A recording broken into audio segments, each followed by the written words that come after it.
Yeah, they hate when you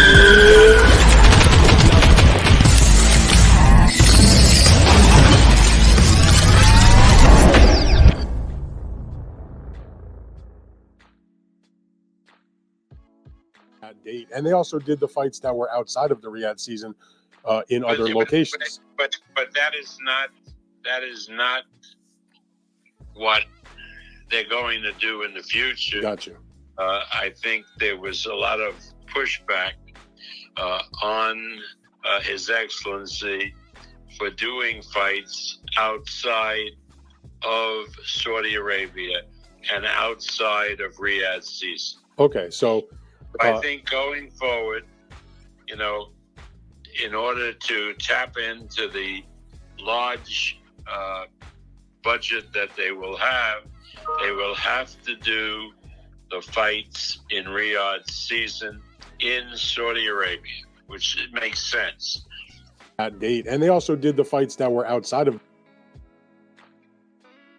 Interesting. So you guys know I do the weekend wraparound shift.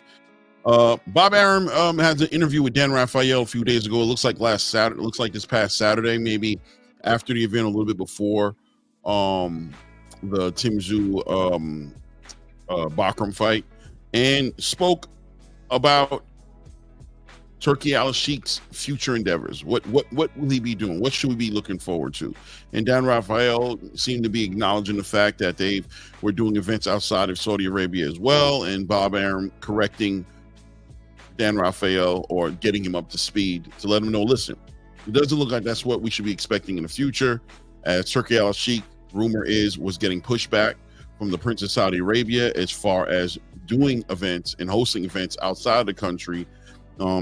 Because why? Because we understand that this whole entire campaign they've been doing on boxing has been part of the bigger campaign, which is to promote Saudi Arabia and Riyadh as a tourist location where a lot of sporting events are taking place, and in trying to push that, right? So I think naturally we knew this was going to head down this road at some point, right? Because we all know, or we should know, that there was a purpose behind what Turki Al-Sheikh was doing, behind what Saudi Arabia was doing, right? What it was backing Turkey to do, which was to bring that tourist information, to bring those tourism back to Saudi Arabia.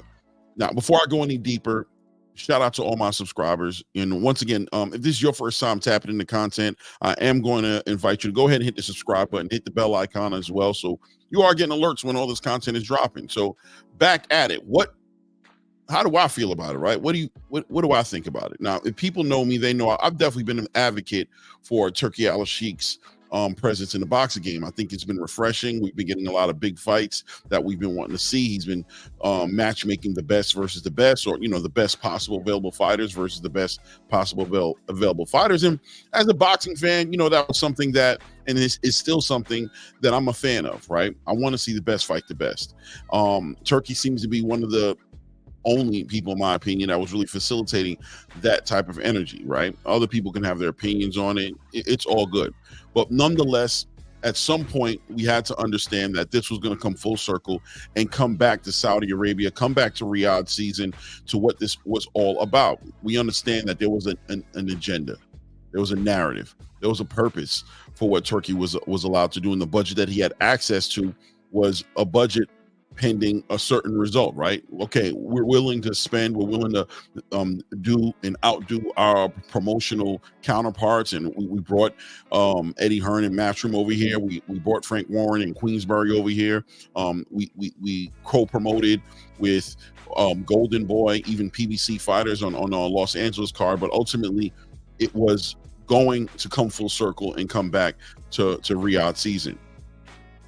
Now, people are going to want to paint the picture and say, because of a lack of success from an event that happened in Los Angeles, try to throw Terrence Crawford under the bus and say Terrence Crawford couldn't sell, and, Turki Al-Sheikh didn't make any money and they lost too much money. And that's what the Prince made his decision based on that, right? Maybe. I don't know. Right. Maybe. I mean, me personally, I've never been the kind of guy to count people's pockets. I don't know how much they lost, if they lost anything at all, if they broke even, if they made a profit.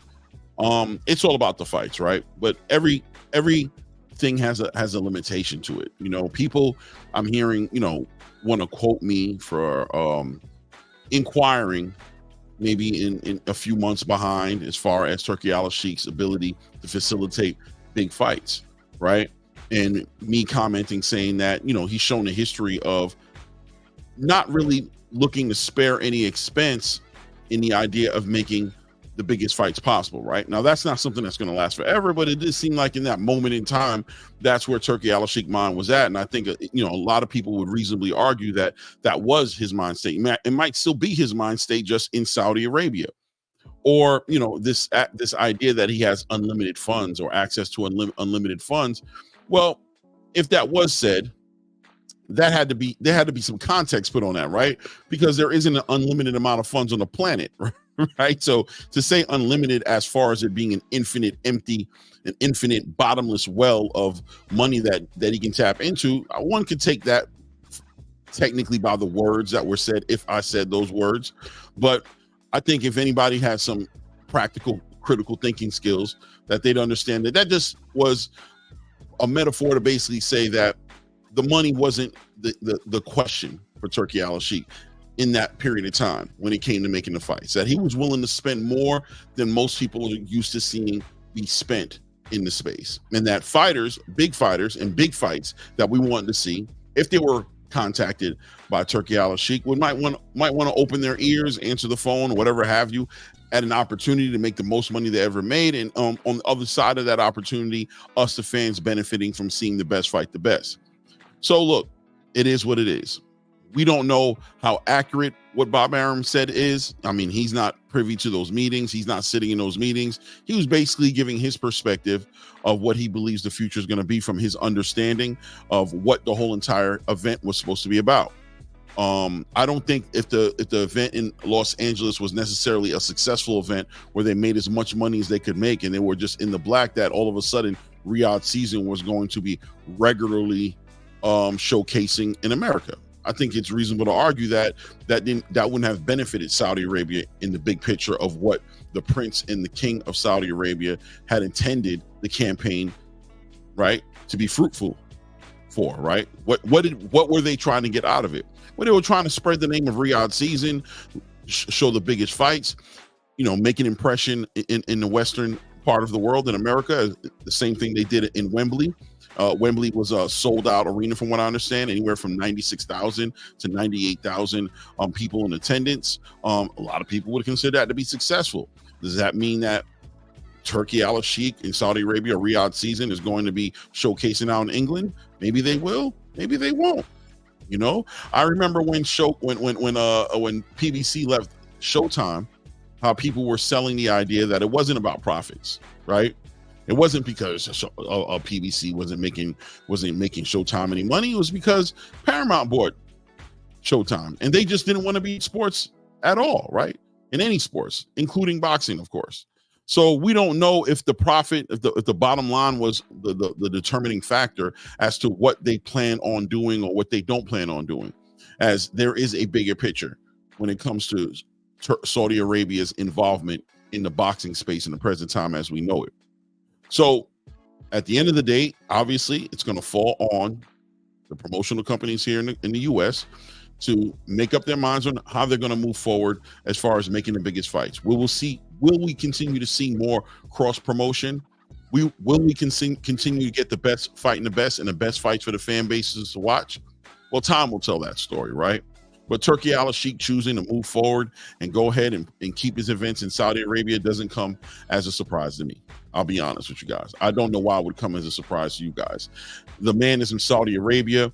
He's outside the country working on Saudi Arabia business. And what benefits Saudi Arabia is going to be what he does, right? I'm sure he has love for the sport and he wants to see the best fight the best, like all fans of boxing want to see it. But ultimately, he's not working just to be working. He is on a job. He is hired to control and manage the interest of Saudi Arabia when it comes to sport events. and that's what's got to be his priority. So let's see what the future holds. Let's see what it turns into. We know that Saudi Arabia will be hosting and just had a press conference today for Alexander Usyk and Tyson Fury, as they'll be showcasing December 21st for a rematch with a unified heavyweight championship on the line, as Daniel Dubois has now been upgraded to a full IBF champion. So no longer an undisputed championship, a unified title fight going on there. From what I understand, other things are supposed to be manifesting in the future as far as a potential fight between another 5v5, right? Now, here's some more interesting information that I tapped into and found out about. If you guys go to my brother Edwin over at Round One Sports Talk, or Boxing Sports Talk, I'm sorry, Edwin, if I'm completely butchering your name, but he had an interview, a very interesting interview with, let's see here, who was it that he had the interview with? I want to say it's Iceman John Scully. Don't quote me, right? Iceman John Scully, who's a trainer over there out of the Better BF team, and one of the trainers, and he basically stated that, you know, he reached out to Eddie Hearn about this rematch happening and how it was going to come together, and come to find out, according to Eddie Hearn, in the text message he sent to John Scully, that Eddie Hearn stated that he was no longer looking to do business with Turki Al-Sheikh. That's interesting, right? That's interesting. Now, you guys know Eddie Hearn has been, you know, he's been on a little bit of a losing streak, right? Ever since he's gotten to this. And I think that has a lot to do with the matchmaking. You know, Turki really just throwing fighter development to the side or to the waist and basically focus on seeing the biggest fights. You know, Turki was promoting and investing in his boxing space from a pure boxing fan's point of view. I mean, you put it on me to matchmake, I'm gonna put the best against the best, right? I'm not gonna be thinking about your company doing well or preserving one fighter's records or one fighter's or any of that, right? I'm going to be focused exclusively on getting what I want, right? So you give me the go ahead, I'm putting Canelo against David Benavidez. I don't care how much more profitable the fighter will be 2 years from now, 3 years from now, once Canelo's hit certain milestones, or once David Benavidez has hit certain milestones. I'm not taking that into consideration. I'm putting the best versus the best, and therefore somebody's going to lose, right? And it looks like when it comes to Eddie Hearn, a lot of his fighters took a lot of losses to Frank Warren's fighters, that he was having a hard time. And even with this last event recently, about 2 weeks ago, with Better B versus Bivol, Eddie Hearn representing the interests, of course, of Dimitri Bivol, he probably felt like, you know, he kind of got robbed a little bit. I don't feel that way. I think the fight was a close fight. How, you know, I don't look at close fights as robberies, but, you know, at the end of a losing streak, I'm sure Eddie could have been you know, on his nerves, right? Could have been really just kind of had about enough of it. And who knows how that conversation went? Who knows what the future endeavors with Turki Al-Sheikh and Bob Arum putting out this information about how events aren't going to be outside of Saudi anymore. I don't know if Eddie Hearn maybe thought that this was going to be a different situation where him and Turki were going to do a lot more work up in the UK, or maybe even in the United States. You know, you guys fighters still here. Shakur Stevenson, obviously, Jerome Boots Ennis, Jalil Hackett, fighters that are in the country that maybe he had plans on doing a lot of hometown shows for them, right? Jerome Boots Ennis in Philadelphia, Jalil Hackett in DC, right? You got Shakur Stevenson in Newark, New Jersey. So maybe he had plans to do that.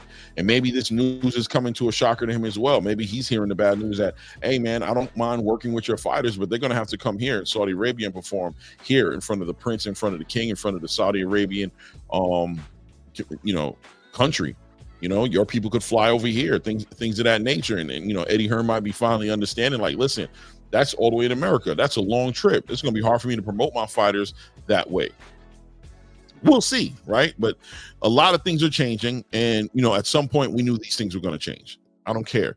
At some point, I don't know why anybody would have been delusional enough to think that this was going to last forever. You know, the whole point for me was always enjoy it while it lasts. Enjoy it while it lasts. And ultimately, the pressure was always going to be on the promotional companies in America to follow suit, to see some success in it, to see how happy the fan base was, to see the best fighting the best. And hopefully these local promotional companies, the Golden Boys, the PBC, Top Rank, the companies here stateside, and even Eddie Hearn with Matchroom now having fighters here in the country, would see how impressive and how successful it was with the cross promotion, how happy the fans were. I don't know if they saw that. Maybe they didn't. Maybe the event in Los Angeles didn't show that, right? And if it didn't show that, then we as fans have the same thing to look forward to as we were seeing before, which is fights not happening because of people being on the wrong side of the street. The best will not be fighting the best. It'll be very hard for us to see unification and undisputed title matches, as there'll always be A side and B side nonsense conversations. We'll watch this. We'll watch fighters take advantage of sanctioning bodies who don't have the courage to hold fighters accountable and force them to defend their titles. And we as fans will be asked to pay the highest top dollar to pay for pay-per-view events to watch fights that we generally aren't interested in seeing, right? Or I digress. They'll take heed and they'll say, you know what? We've made some relationships. We've opened some lines of communications that haven't been there for years. Bob Arum can talk to Eddie Hearn. Eddie Hearn can talk to Al Heyman, whoever's representing the interests of the PBC. Oscar De La Hoya is willing to sit down and talk with the representations of the PBC or Bob Arum or Eddie Hearn, and ultimately see what we have to do to start lining up these fights that we want to see, the biggest fights possible.